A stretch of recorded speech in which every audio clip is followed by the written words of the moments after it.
Page 1. His name was Henry McCarthy, and if you had met him on the dusty streets of Silver City, New Mexico, you would have liked him immediately. Everybody did.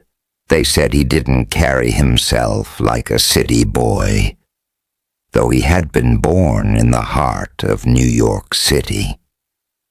They said he didn't seem like a boy from a broken home, though his father had vanished without a trace, and his mother had remarried when Henry was just 13 years old.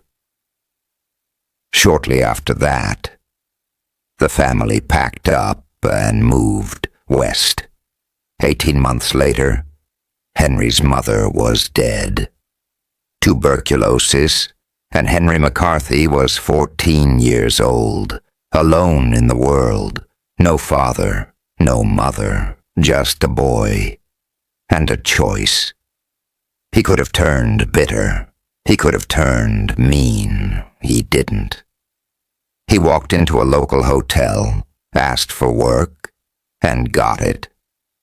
He waited tables. He washed dishes. He showed up every single day. And he worked hard. So hard, in fact, that the owner of that hotel later stood up publicly and told anyone who would listen, Henry McCarthy was the only boy who ever worked here, who never stole a thing. The nicest boy in town, one of those rare human beings who seem to need no discipline whatsoever, except once, and that is the rest of the story. Page 2. One evening, Henry was out with a friend when they crossed paths with the town prankster, a laughing, fast-talking troublemaker named George Shire. George was practically doubled over with laughter. When Henry asked what was so funny, George couldn't wait to tell him. He had just pulled off what he called a wonderful joke on the man who ran the local laundry. George had stolen a massive bundle of freshly cleaned clothes, and now he needed somewhere to hide it. Now, exactly who talked who into what? History doesn't quite tell us, but what we do know is this: Henry McCarthy, the nicest boy in town, helped hide that stolen bundle of laundry. And guess who got caught? The sheriff's deputies didn't find George Shire. They didn't find Henry's friend either.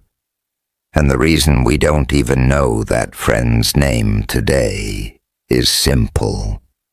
Henry refused to give it, 15 years old, sitting in a jail cell, and he would not, under any pressure, give up the name of his companion.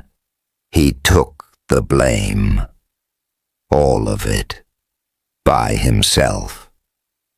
Page 3. Sheriff Harvey Whitehill knew Henry McCarthy, and by all accounts, he genuinely cared about this boy. He didn't want the nicest kid in Silver City to end up on the wrong side of the law permanently. But sometimes, good intentions go too far. The sheriff had Henry arrested, locked up, told him the grand jury was already sharpening its pencils. Henry sat in that cold jail cell, and he thought about his stepfather's face when he found out. He thought about disgrace. He thought about prison walls closing in around him for the rest of his young life. And Henry McCarthy made a decision. He was not going to wait around to find out how this ended. That night, he crawled out through the jailhouse chimney, and he ran. And that, they say, was the last day Silver City, New Mexico, ever saw the nicest boy in town. What came next, the psychologists can argue over. What we know came from the lips of those who rode with him, lived beside him, and feared him. This good boy who ran away one day went on to kill 21 men before he himself was gunned down. At the age of 21, he burned through bullets. He burned through aliases. He burned through towns and territories and wanted posters from here to the Rio Grande. Over the years, he called himself many things. But there is one name that history never forgot. You know him. Everybody knows him. That runaway boy from Silver City, Billy the Kid. And now you know the rest of the story. Good day. Paul Harvey.